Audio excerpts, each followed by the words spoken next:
Hello, Kentucky Realtor family, and welcome to today's KYR Realtor Town Hall, again presented by your presidential appointed group.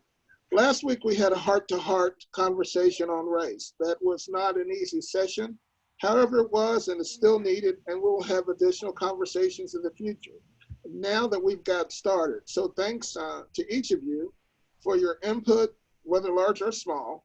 As Gandhi said, we have to be the change that we want to see. So please continue to send your comments and questions to me. As friends and Realtor family, we need to continue to talk and act as well. So thank you.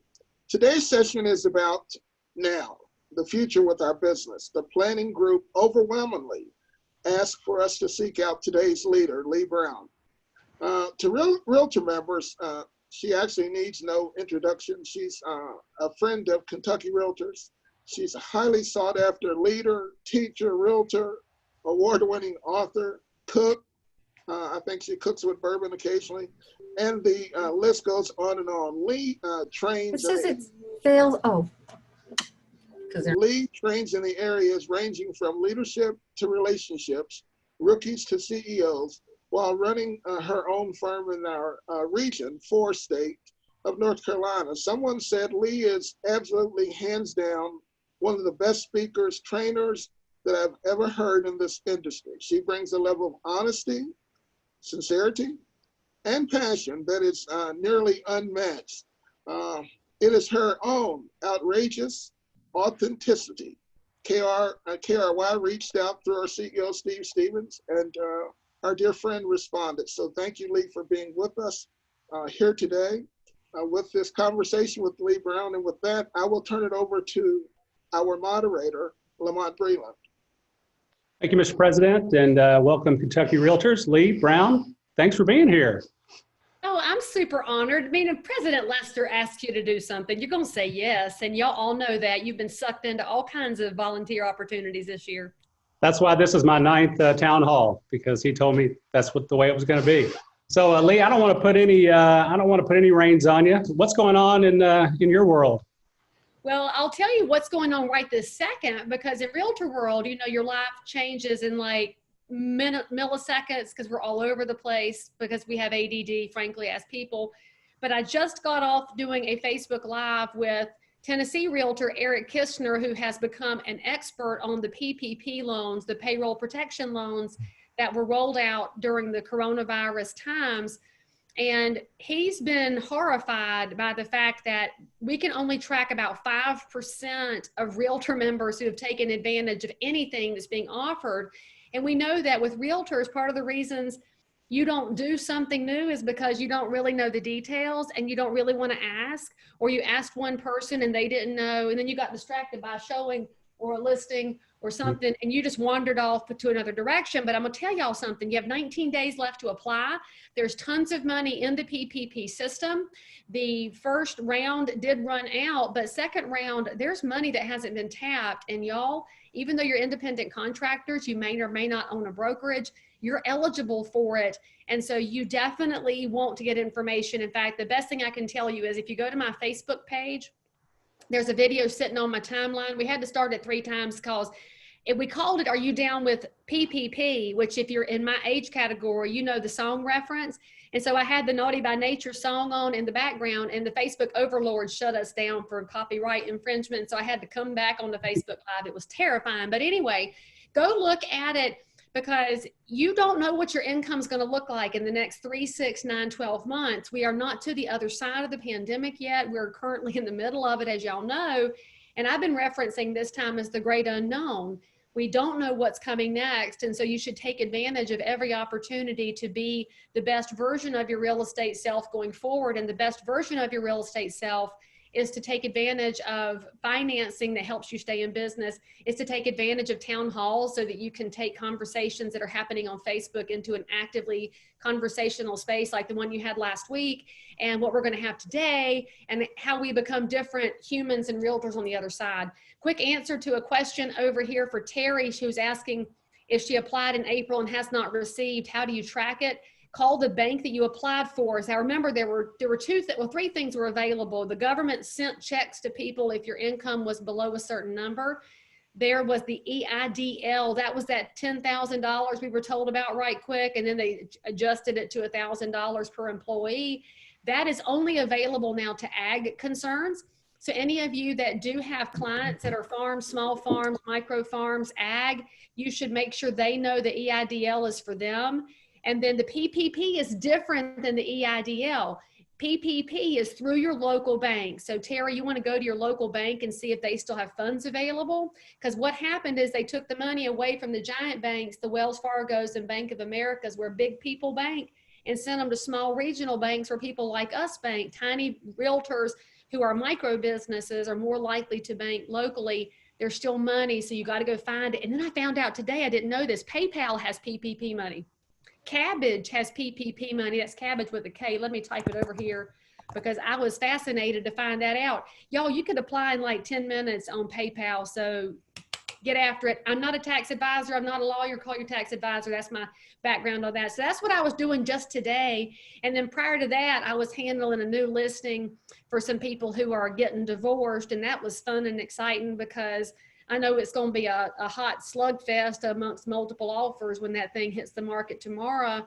And that's what we're seeing in this market, as many of you are. Our inventory was challenged before we started the pandemic. And now it's artificially suppressed because you have sellers, as I do, they're like, don't know if I really want strangers walking through my house right now. And so there's still some sellers that are not ready yet. And of course, the best professional realtors don't pressure anybody. Because I just got to remind y'all of one thing. I think the coronavirus is a spectrum.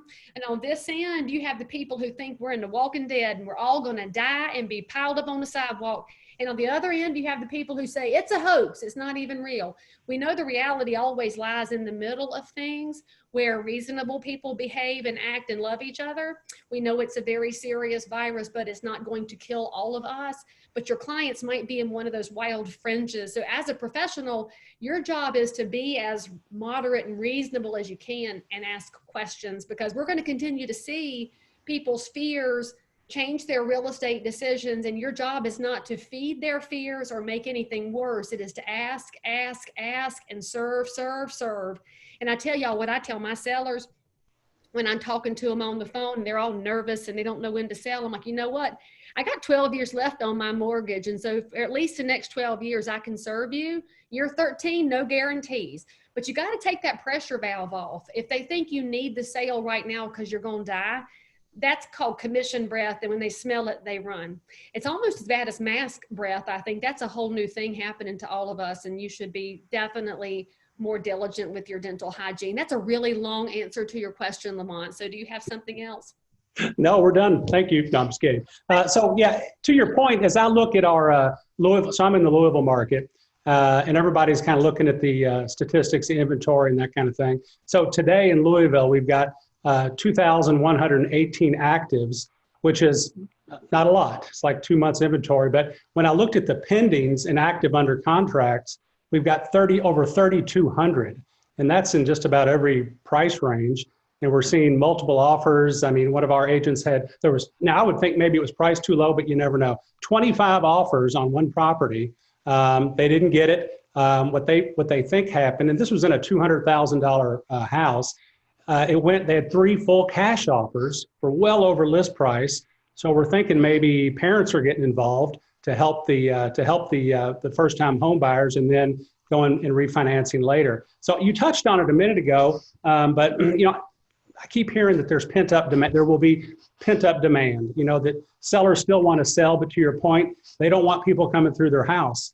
You know, what is without commission breath?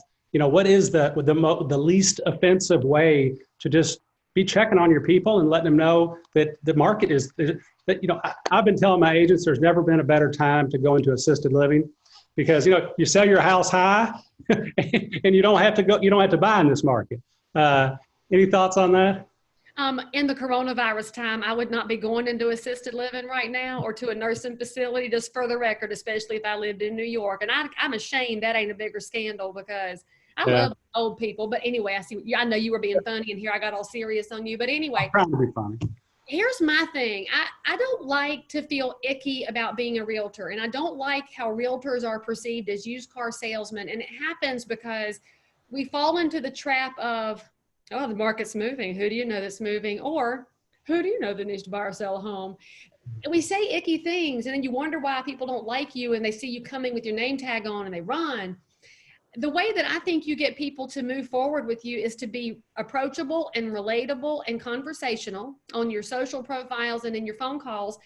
And you call people and genuinely need to give a rap about them. I don't know why realtors get so hung up in what they're supposed to say when they need to be like I was, you know, as a child in the 70s and 80s, in that indeterminate medium age that I am. When the phone rang, I raced my sister for the phone. And then I stayed on it as long as possible to keep her from having a turn. So as realtors, how do we move away from being anxious to talk to people to avoiding it?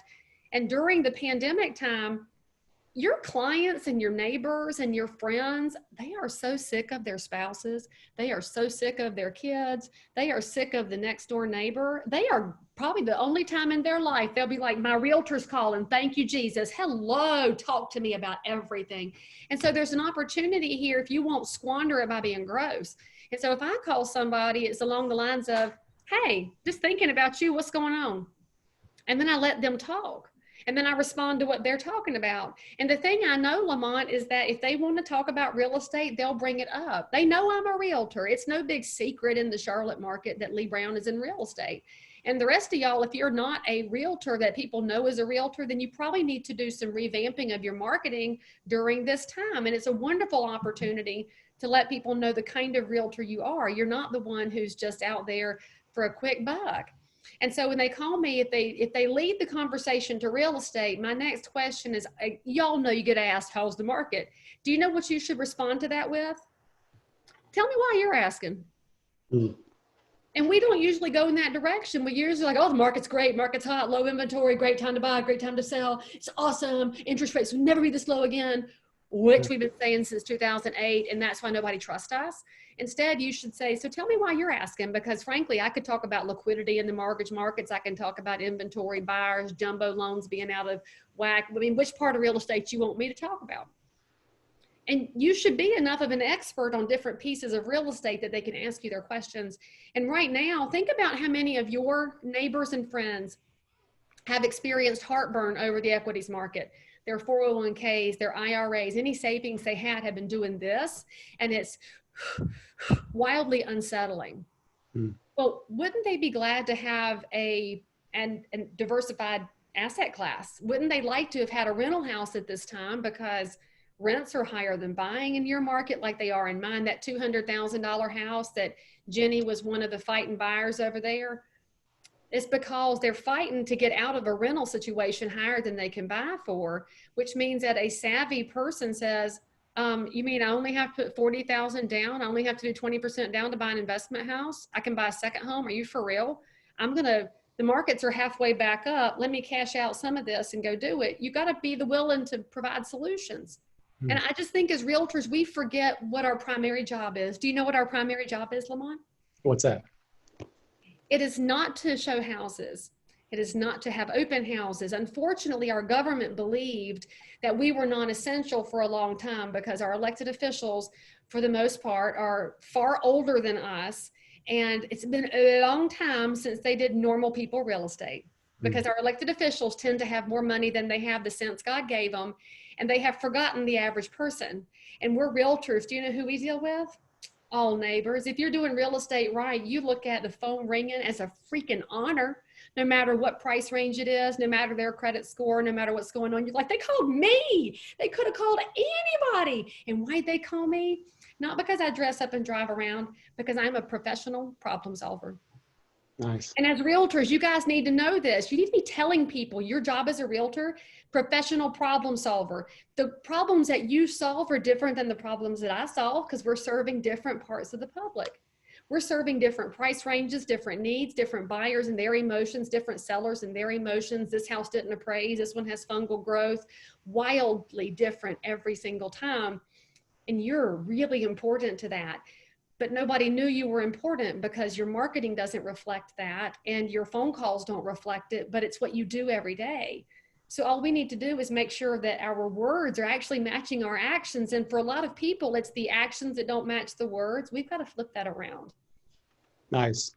So you talked about the coronavirus and how some folks are here and some folks are over here and blah, blah, blah, blah. I guess our goal and our hope is that someday Corona will go back to just being a good beer, but we're not there yet. So, and realtors are, you know, we're seeing in our state, the masks, not as much. We're seeing people just not quite taking it as serious, but, you know, we do have an obligation to our clients, to our sellers, so forth. What's going on in your market with regard to PPE, and are you all still fairly diligent in that? Well, I think it depends on the client, frankly. So I am not a mask wearer because the CDC has said healthy people shouldn't wear them, right? Because I also have claustrophobia issues, but I carry one with me. And I ask my client, do you want me to wear this mask? And I let them tell me. I'm plenty distant from them because I like to hug people that I know. I don't really want to hug strangers. And so you want me to wear the mask? If they say yes, I put it on. If they say no, then I hold it in my hand. And if it's a vacant house, I don't think I need to wear a mask in a vacant house.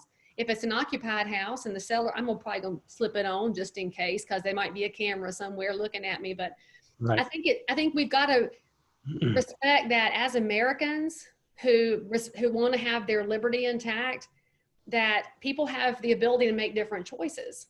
And I'm also not going to be a snitch. I'm over the snitches in the world, because that's a nasty behavior that we have enabled right now. And we need to be showing grace to people instead of being ugly to them. And that's just life in general. And I had a listing that came on the market and the showings were stacked up like this. And I had an agent call and she yelled for 6 minutes about the agent who showed before her, because that agent wasn't wearing stuff and had kids with her and everything else. And I'm like, I appreciate this, but you're not in a solution space here. We got to find a solution. What's the solution? Well, I'm not going to show it. Okay, that's fine. I'll let the sellers know you're canceling. I'm not canceling. I'm just not going to show it. I'm like, so what are we talking about here? You can't let them go in the house unaccompanied. So take your Lysol wipes and wipe behind that woman. Be a grown up. I mean, for heaven's sakes, it's like this whole wash your hands thing, like people hadn't been washing their hands all along. I reckon we probably should have been. But, you know, it's just, I think we have to understand that people have these different spaces of fear. And I don't know where it's going next, but I'm very concerned about the civil liberties that we've seen attacked for all people in the last 90 days. And I think as Americans, we need to be paying better attention to the amount that the government's taken away from us, when we should be allowed to be adults. And I know you're going to say, well, not everybody's going to behave right. They're not going to be adults. Yeah, well, of course they're not.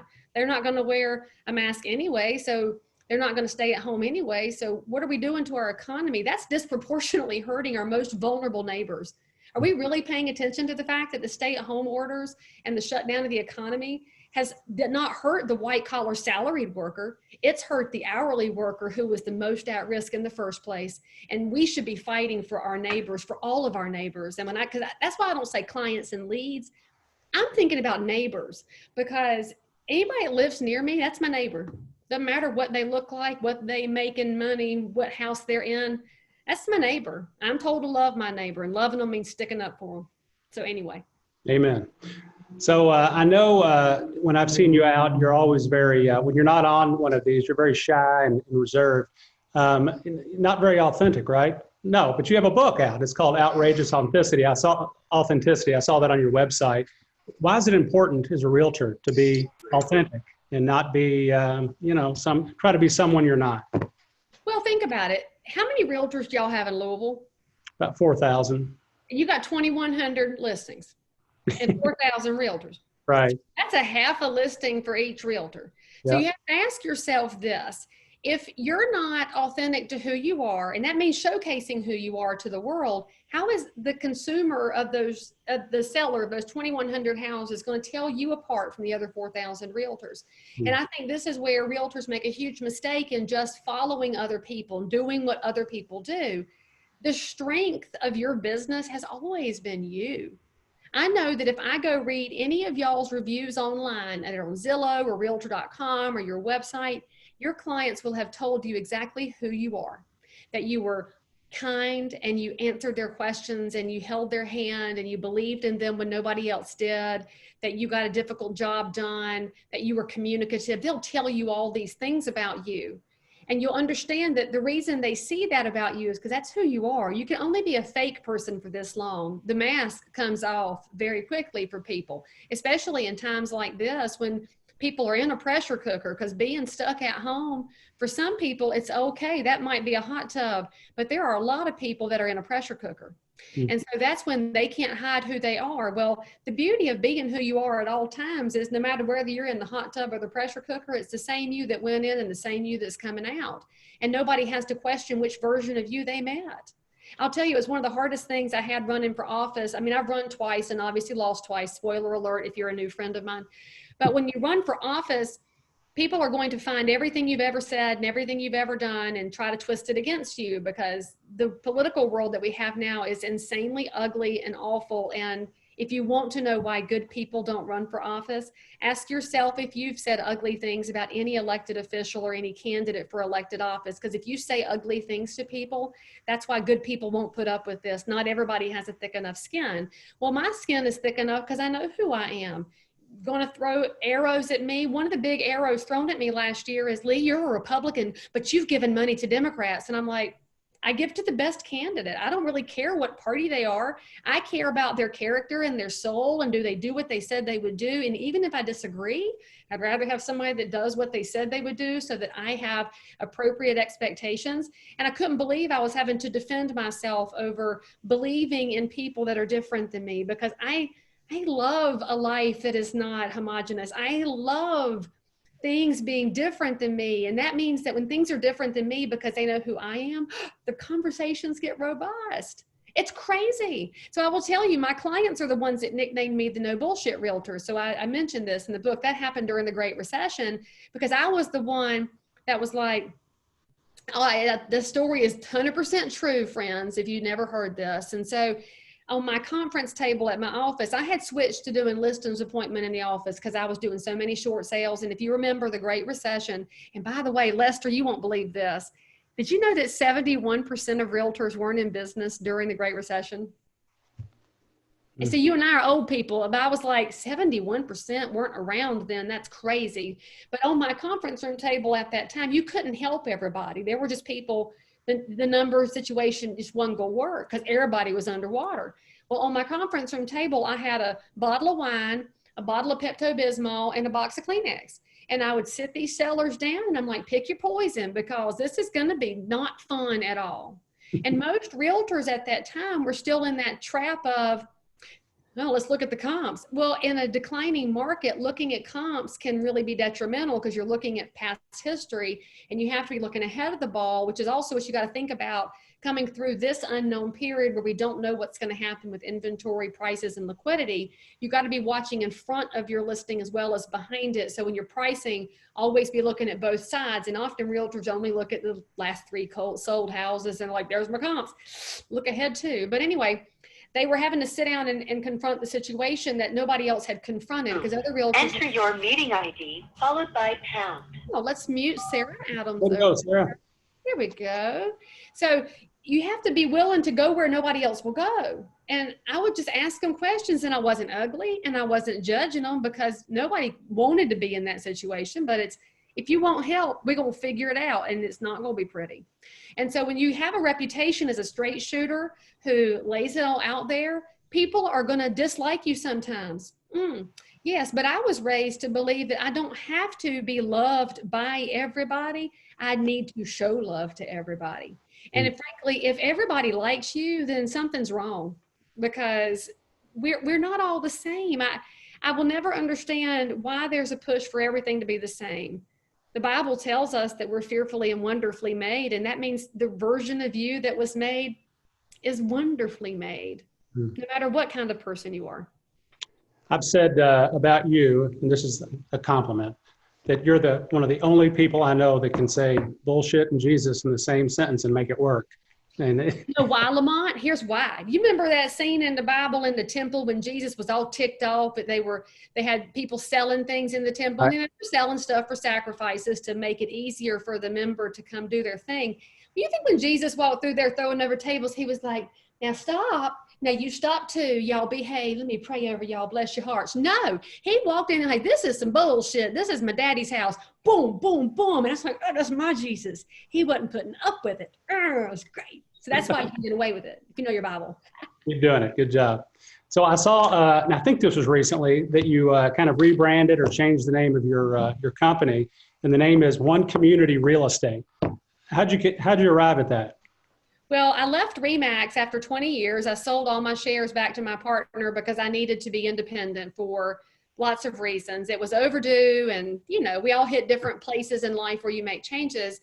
And I wanted a name that reflected the way I do my business. And I wanted a name as well that other realtors could embrace in their businesses, because your most successful realtors, and you know this, they're not just selling houses. They're out there volunteering with Habitat. They're going to church. They're taking an old lady to the polls. They're doing Meals on Wheels. They're doing good things in their community.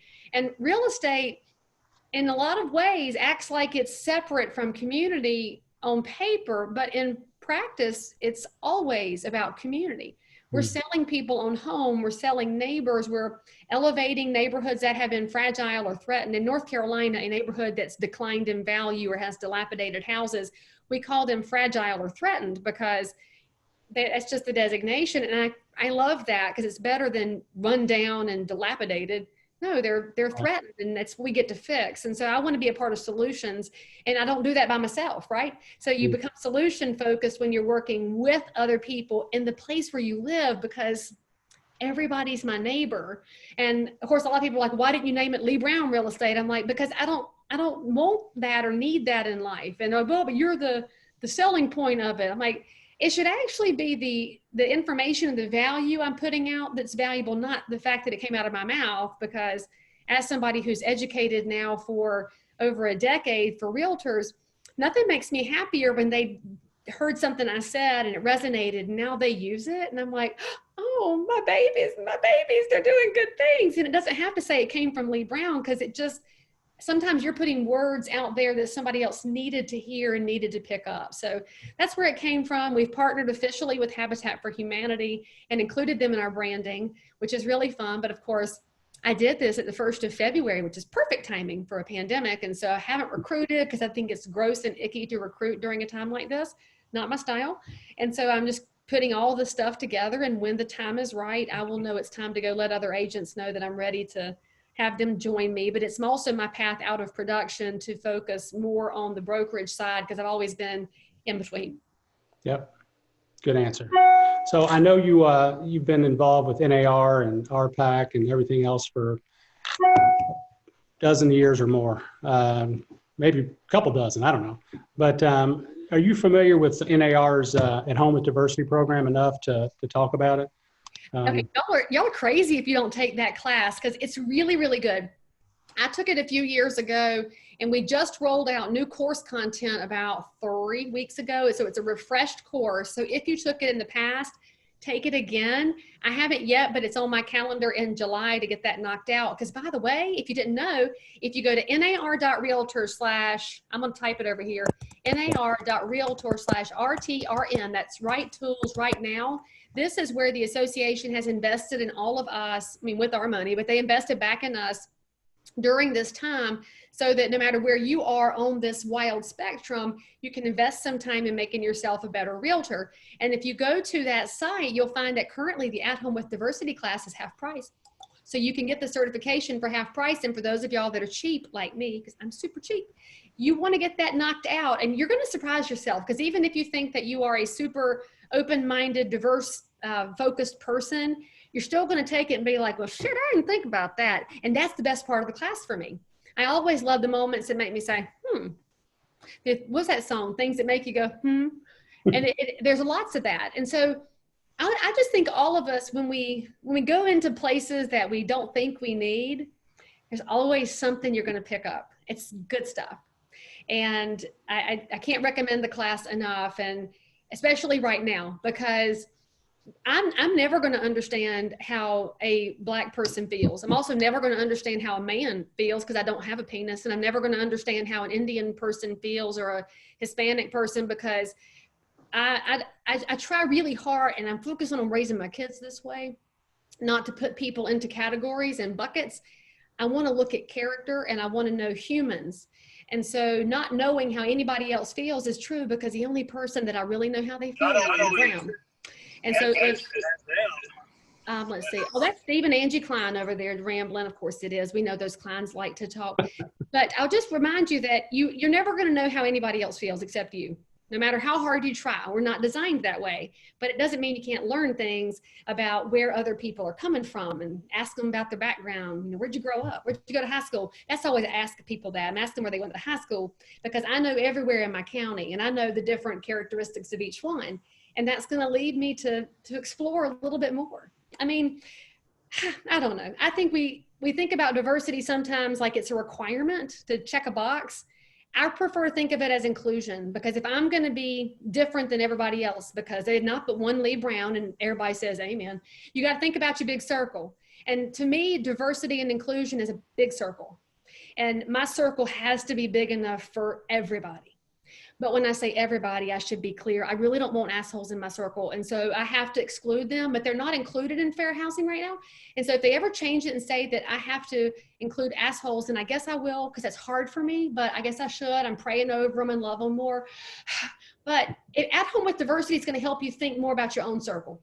Mm. And could it be a little bit bigger? And spoiler alert, everybody's circle can be a little bit bigger.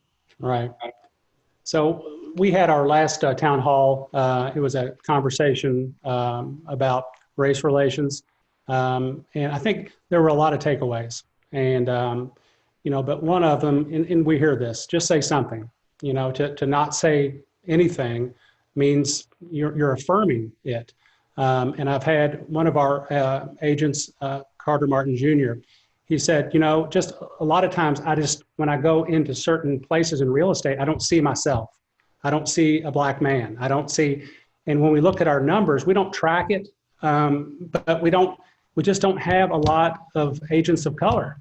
And we don't know why that is, but Carter was just saying, well, maybe because we don't see ourselves there. We don't see other folks like us in that business of real estate. And in a lot of people, it seems, are just afraid to say the wrong thing. But so they say nothing. Any further thoughts on that? Because it's such an important topic. And as one of my agents said, this can't be a moment, it has to be a movement. And I think we all agree on that. Well, I would say the one thing about some people not saying anything, there's a lot of people that are processors. And they think, and they're not sure what to say because they're processing. So the first thing I would say about that is don't automatically judge. And right. I think that's the key to anything getting better in life, right? So if we stop judging other people and making decisions before you know where they are. And what made me think about this is one of my lender partners on my preferred list, he's a veteran. He played football his whole life growing up. And as we know, people who play football are probably the most race blind people on the planet, because I guess y'all get naked in the locker rooms or something. I didn't ever play football. I don't know. But he finally wrote this really interesting Facebook post, and he was getting a lot of flack for not saying anything. And he said, you have to understand, I wasn't ready to say something because I've seen all of this stuff in action with my best friends. I've seen it in the military. I've seen it here and here. And I hadn't gotten my thoughts together yet. And so I'll just caution you that not everybody that speaks out, they're not ready. And I think that's okay, because you have a garden, right? The tomatoes don't get ripe at the same time. And some of them never ripen, and that's okay, because we're never going to be a society of perfection, but we can always show a little more grace. And in regard to what Carter said, hey, Carter, he's one of my favorites. I met him in Louisville several years ago. When you don't see people who look like you, I think the worst thing that happens, and I'll say this as a female leader because we don't have a whole lot of women represented in a profession that is primarily women, thing that pisses me off more than anything, that's a technical term, by the way. Some of y'all are delicate. You probably should have tuned out by now. I'm so sorry. But the thing that aggravates me is when I'm called a good woman leader. I'm like, you just call me a good leader. And I'm pretty sure that Carter's going to go places in life. I don't want him to be called a good black leader. I just call him a good man. He's a good man. I don't think about Lester as a black Kentucky president. He's the Kentucky president. Mm-hmm. And so we also, you got to be careful with that, because you want to see people in places, but if you start adding too many adjectives, it sounds like that's where they got because of what they look like or the body parts they have. Take all that away. Give me great people. And there's great people that look like a lot of different things. And so that's where you have to open your eyes to skills you didn't know existed and backgrounds you didn't know existed. And so like if I'm looking for future leaders in real estate, I always want to know, what did they do before real estate? Because so one of my favorite realtors, her name's Tiffany Hollinger, and she's in Cleveland, Ohio. And Tiffany spent 24 years as a certified financial advisor before she got into real estate. And I didn't know that when I first met her, because we met at a realtor event and she was in my class and we're talking houses and this and that and the other. And then I found out later that she was this financial planner, because I used to be a stockbroker. And so we had all these things in common. And we've had so many conversations during the weird times that we're in. And you realize that if you think about the depth of a person, you can get somewhere differently. And so as we're looking for volunteer leaders, we have to in real estate. And this to me is non-negotiable. We have to stop seeing this stupid ladder of leadership. You must serve on this committee to be local president. You must do this, the state. Because when you're creating a ladder and a checkbox, you're going to keep people like Carter away from serving, because he's an entrepreneur and he's hardworking and he sells a lot of houses and he kicks ass on Instagram. He's going to say, screw that. I'm not going to mess with that leadership ladder. I ain't got time for it. Well, then we lose the chance to have an amazing black leader at the front of the organization. And so we have to upend this and say, no, it might not be the order of things, but he will serve because he has the energy and the smarts and the wherewithal to do it. But we as leaders who are in place right now need to look for unconventional leadership paths. And I got in big trouble for this. I get in trouble for this pretty much every time I'm asked about it, because they're like, but Leigh, there is a path to follow. And I was told this when I've applied for North Carolina president. All right, I want to serve my state. And I was never local president. And so I got a bunch of pushback from the old guard. They're like, but you haven't served your time. It's not your time. I'm like, it is my time. And it will be if the members tell me it is. And if they say it's not, then the members have spoken. But leadership has to look different. And leadership looks like finding the right leaders at the right time. And right leaders at the right time, our pipeline is full of the same people who've been leading forever. And I say this with love, because I love a lot of our old guard leaders. You've taught me a lot. You've mentored me. You're amazing. But when the pipeline is this deep, how the hell is a Carter Martin ever going to get through the line until everybody else is dead? I mean, it's stupid. And so I say this because we need to elevate our best members into visibility spaces, because that will change how realtor world looks. But it's also where NAR has some very important work happening on real estate as a first career. We need to get more young people into the business that look like the communities where they live. So we need more Hispanic agents, more Asian agents, more Black agents, more woman brokers, because most brokers are men. And so how do we create pathways for this? You say this is how to survive as a realtor, because pre-licensing doesn't teach you that. Pre-licensing doesn't tell you how to survive. You get survival skills from a broker or from a mentor. And so if we have a different look in leadership that just looks different because they came a different path than the conventional path, and oh, by the way, it happens to reflect the demographics of the community we live in, then it's going to encourage other people to go to them when they go to pre-licensing. And I will keep using Carter as an example, his own fault for being my friend. And so they see Carter in leadership and they're in pre-licensing, and they can say, he kind of looks like a guy I might have known. How do I make it, Carter? And Carter is going to be the guy that says, look, here's X, Y, and Z, boom, boom, boom, do these 3 things. And he's not even going to recruit them because he wants them to succeed, because that's the human he is. And it's like, you think about Lester's leadership. What's he done this year that's different? He's opened the freaking doors up. That's what leadership is supposed to look like. And in leadership in real estate world and in brokerage world, how many people are operating like this? Like we're still in the MLS book. All my stuff is right here. It's got to be like the way we've always done it. well, we tried that one time 30 years ago, didn't work, then ain't going to work now. And it's, nah, we got to throw the doors open. I think it's the best thing Lester's done this year that I've seen from a neighboring state is the doors being open, because if the doors are open, more people walk in. And when more people walk in, just by straight up statistics, the numbers are going to start to look more like a tapestry of who we are as a whole people. That's a long answer to your question, but I do think that we have to shift how we think about leadership, and whoever's on credentials committee needs to be looking at resumes differently. I'd be disappointed if you gave me a short answer, so thank you. I know, right? I can't say anything fast. It's my gift from the Lord to talk.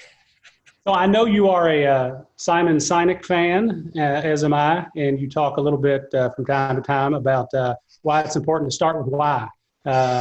What does that mean to you, and how is that important to not just being a good realtor, but being a good person and a successful citizen of this world? So let's just take it in that race conversation. If you don't ask yourself why you think, how you think, and what formed you in life, how are you ever going to grow? And if you stop growing, you're basically dead. And I'm not ready to be dead yet because I had too much to drink last night. It would not be good for the flowers to plant me today. So if you think about why you are where you are. So I know where I grew up. I grew up on a farm, and I was on a school bus with a whole bunch of other kids. And we were a mixed bag, right, of kids that were scrapping on the farm. So I've always had people around me that don't look like me. The joke was always that I was the light-skinned one in the group because, you know, you have to be able to laugh about things, but you can't even say that shit now because people get all mad and they're like, that's appropriation or whatever. I'm like, not really, if you know all my friends that I grew up with, because we make so many assumptions, but you'll stop making as many assumptions when you ask yourself why. And I'll tell you, I got really active in some activities in college because when I was in high school, I decided to, I was a softball player who decided to run track because I wanted to do something different. And so I went out to run track, and my friend Bootsy Banks wanted me to throw shot and discus with these arms. I mean, right? I totally look like a shot and discus person. He said, you'll be the only white girl in the county throwing shot and discus. Let's do this. I'm like, all right, because Bootsy was a senior and I'm a freshman. I'm going to do whatever he says. Plus he was like 300 pounds and he was like a boulder. And so I was his project. And so every day he worked with me. I looked up to him so much, right? And we're still friends today. He's not dead. Spoiler alert, I keep saying past tense, but it's because it was a blue moon ago. And my dad couldn't ever come to track meets because he was real estate. He's always showing houses in the afternoon, but every track meet right there beside me at the circle was Bootsy. And so when I look at Black men, I see Bootsy Banks first because he believed in me when I didn't think it was ever going to happen. And what happens in the trajectory of your life when people believe in you for no reason at all? He had no reason to believe in a little old freshman girl who didn't know what she was doing, but he picked me out, and I worked so hard to make him happy. And you look at your why and how does it get created? It gets created because of people who believe in you along the way, which means you have to ask yourself, who do you believe in and who are you lifting up, whether they know that they're that important to you or not? The worst thing that happened was Bootsy went on a football scholarship. His real name's Kenneth, by the way, but if I said Kenneth, everybody would think I'm talking about his dad. So he went to a football scholarship and he got shot his freshman year in a drive-by. And it didn't kill him. It messed up his leg though, and he couldn't play again. And I got active with some activities after that because I was like, it didn't make any sense because you don't want that to happen to anybody, but I didn't want it to happen to my guy, my friend. And you have to personalize things. And I think that's part of where this movement comes from, is that god-awful video personalized things for people who had no personal connection before, to like, oh shit, now we got to talk about things. And it doesn't make everything right, but it makes things move, and you don't make things better if you don't move. So that's like the personal side of things. But in your real estate life, I'll go back to how many realtors there are in your markets. You have thousands of realtors in the market. The consumer can pick any of them. So why you? I look at y'all's Facebook profiles. I look at your about page and it says you're a realtor. Congratulations. There's 1.4 million in the country. What does that tell me? That could tell me that you're a snake and a thief and a liar, because we have some bad people amongst us, like they got bad people in every profession. It could tell me that you're mediocre and you've never figured out how to change the voicemail on your phone, and somebody calls you and it says the voicemail is not set up, which tells me you're not actually a realtor. And then it could be that you are a realtor who's knocking the cover off the ball, that you're serving your community and you care for your clients and you've done big, amazing, giant things, and I wouldn't know because it says I'm a realtor. And then my thing that y'all must have gotten this in a training class somewhere, because I was checking profiles and a whole bunch of people said, I do what I love and I love what I do. So, I mean, what's that got to do with the consumer picking you as a realtor? It's the dumbest thing I've ever seen.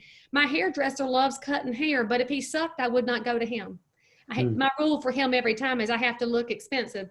And so that's what he does. I'm not going to go to somebody that can't do the job.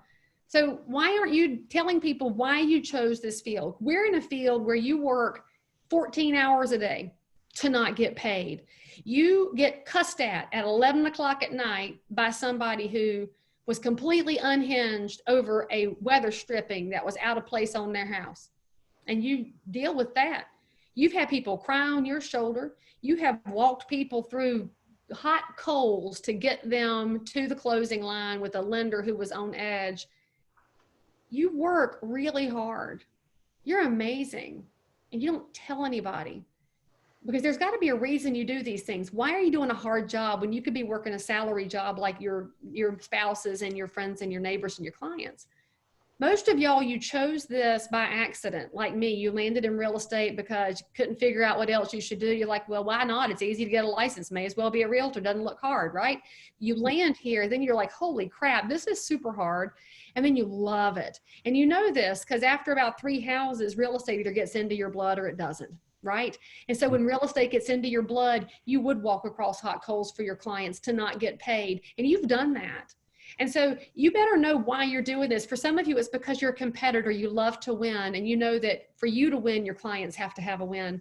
For some of y'all, you're educators at heart. I love realtor educators. They take that blank offer to purchase and they walk people through how to fill it out. And you tell them things that they had no idea were going to happen. And they really think they couldn't have done it without you. And you're amazing. And then we have our triage realtors that don't judge a thing. You just dial in and you ask until you can get to the personalized solution that makes sense for them. And so if you figure out where you fall in that why did you choose a professional problem solver career? What kind of realtor are you? Y'all, you better take that why and start plugging it into your marketing, into your bios, because the end consumer has no idea why they pay you. But the minute they are in a bad situation, they wish they could pay you more. So we have to let the world know what this profession means. And the thing I love about us has been really driven home during coronavirus. And I'll tell you why. Every other group during the negotiation of the CARES Act and all of the political, well, just bullshit, the political bullshit that has gone on in Washington, was making an ask like this for themselves, just for them, okay? Kennedy Center is your best example. They got $25 million. And what did they do with it right away? Laid off all their musicians and all their staff. And I used to sing with the Charlotte Symphony, so I'm very, very tiled into the arts. That made me madder than anything else I've seen was how they did those musicians. But they took their $25 million. Where did it go? Into somebody's mason jar up under their mattress. Somebody took that money that could have gone somewhere helpful. The realtors were at the table. Why were we at the table? Well, we were at the table because of 51 years, our PAC is 51 years old, of building relationships. We build relationships before we ever make an ask, which is exactly what you do with your best clients as well. You're always building, building, building, and then you actually don't even ask. They say to you, of course you're my realtor because you're my neighbor and I trust you and I love you, and you can see it with what they think. But we took 51 years of relationships. We took the world's largest grassroots organization. We took our clout, our power, our champions, and we went to the table. And what did we ask for? We asked for help for independent contractors. For realtors? No, for independent contractors. And that's a large swath of the world. That's your insurance agents and your painter and your landscaper and your granite guy and your mortgage lender and all these other people, because we're realtors and we say if we're going to make an ask, it's for all of us. And we went to the table for PPP for small businesses. And we said, we're not asking for this for brokerages. We're asking for this for all businesses. And if you look at the work that our chief lobbyist, Shannon McGann, did, you should be grateful, thankful, and sending her a little note to thank her for making sure that when the realtors were at the table, we weren't singularly focused. We were focused on our neighbors. I love that about us. And there's no better way to explain who we are. And for many of you, that's why you're a realtor. You love being the person who takes care of your whole community, because frankly, the only color realtors care about is green, if we're honest about it. You know you like the money of real estate, but the money comes when you take care of people. And y'all love it as much as I do.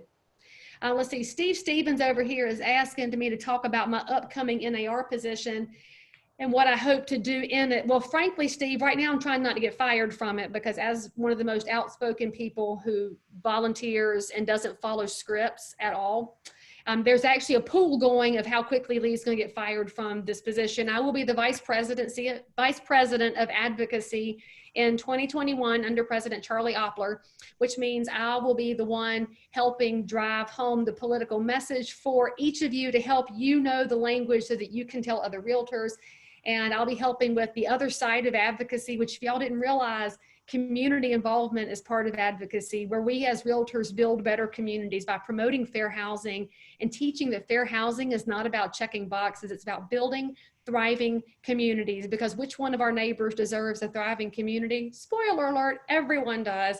And so we're working on better things with fair housing. We do placemaking grants with communities. We support programs like the Opportunity Zones. It's Senator Tim Scott, who is my favorite elected official. I love Tim Scott. He's the reason we have Opportunity Zones. You want to support legislation like that, and we support champions like Tim. And so my job is going to be to help the members stay excited and involved with the work that you do as realtors, because not all of you even know the amount of things that happen in realtor world that you can take credit for if people just know how the depth of realtor life happens. And the big thing I hope NAR can do next year, you want the truth? I want in-person meetings. I need some hugs from my realtor friends so bad. And Lester told me I could fly on up for the town hall. And y'all don't know how close I was to either getting in my car and driving up to Kentucky or getting on a little American Airlines plane, because I'm so over the virtual world. I'm so over Zooms. And so I frankly hope that's what NAR does. But the other thing I hope NAR does, as an organization, I hope we learn how to tell our own story better. And it was Don Smaby's thing in 2019 was tell your story, but I just don't know that we encapsulated it correctly so that each member could take it into their own business and take it to your neighbors and help our neighbors understand that when there is a time of conversation and unrest and people are unhappy and they're fearful and they just don't feel good, realtors do. We have this magical thing where we go to the table and you bring buyers over here and sellers over here to a place where they can work together, and they shake hands at the closing table and they're telling each other about neighbors and trash day and we love y'all and hope you love the house. You've seen this happen. Contentious comes here. If that's what realtors can do in one house, what could we do with this country? Oh, big things. Last question as we close out. So let's say I'm one of the 4,000 realtors sitting at home, trying to homeschool my kids, sitting on my half a listing, waiting for my PPP check to come, packed on the COVID-15. What's one thing I can do to get back in the game? First of all, you need to know you're not alone. There's realtors across the country who are in some kind of depression or mental despair because of COVID, because of the stay-at-home orders. And I will tell you that if you feel that way, you need to call your broker or call your favorite real estate friend and just say, hey, because I have been teaching webinars in all, but not pretty much all states, but a whole bunch of them in the last 90 days. And I've had private messages in every single one of them of, I thought I was the only one. I'm just going to tell you, you're not the only one. We are people in a people-y business, and you are in a not people-y world right now. So you have permission to feel blue. When you feel blue, go get in the shower, because we have a lot of realtors that have laid around in yoga pants for the last 90 days because they feel paralyzed by fear. After you get out of the shower, cut the news off. I don't care what brand it is that you like. Cut that shit off. They are trying to divide us. All the media is. They don't want us to like each other. They want to make money on advertisers, y'all. Every time they run some kind of crappy news article with a video attached, when you click, they get paid. If you would just stop clicking, they would stop making so much money off of making us dislike each other. So cut the news off. And then after you're out of the shower and you've cut the news off and you've listened to some nice music, done your devotion, do a devotion every day. I will tell you, if you're feeling blue, the Lord loves you even when nobody else knows you're down. And if you need help finding that space, call Lester. Now you can call me too, but you know, I'll tell you, you don't have to have the same beliefs that I do, but I wish for everybody that you had something to lean on that would give you peace.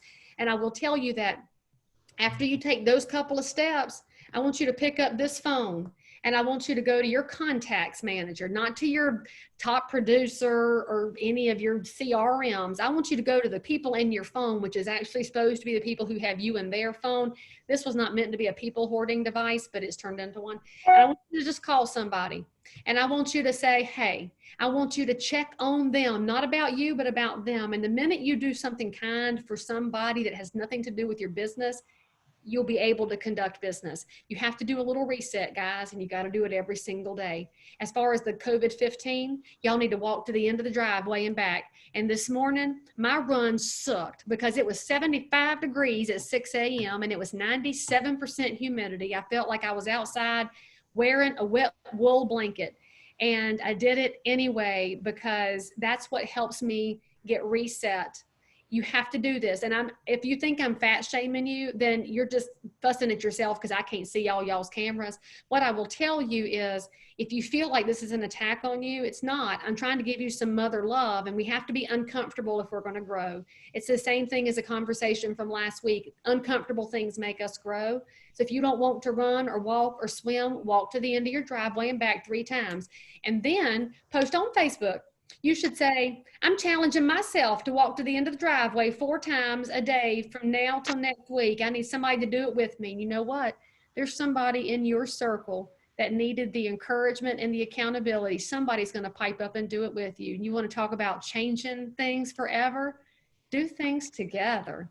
It makes a huge difference. Well, hell, call somebody who doesn't look like you, or didn't come from the same place you come from. Challenge them to walk to the end of the driveway back. And what if you talked to them on the phone for that 5 minutes and found out what their sibling's name was and what their favorite food was their mama cooked, and if their daddy ever made them go pull a switch? Because, you know, Yankees don't know what that means, and you Southerners, you all know that it's a damn psychological warfare thing, but it leads to fun conversations. I'm always thinking about fun conversations. That's how you save your business. It's how you save your marriage. It's how you save your kids. It's how we save America. Because God bless America. This is my country and my people, and we can't be divided. Won't do it. Leigh Brown, you're one of a kind. Thank you for all you do. Thanks for all you do for us. We love you, and stay safe. You guys too. Thanks for having me. Hey, President Lester, I got your cell phone saved in my phone. It's going to pay off. And I have yours. Back to you, Mr. President. Leigh, thank you for your outrageous authenticity with us today. I think I saw a lot of smiles across the screens, and every now and then we certainly all need that. And again, it won't be long before you'll be back with us here in KYR in Kentucky. But again, just thanks for your inspiration, and especially for us to be able to just pick up the phone and call you, and you said yes, you didn't have to do that. So much love to you, Leigh, and thanks again. Good to see you guys. I'll see you soon. Take care. Bye-bye.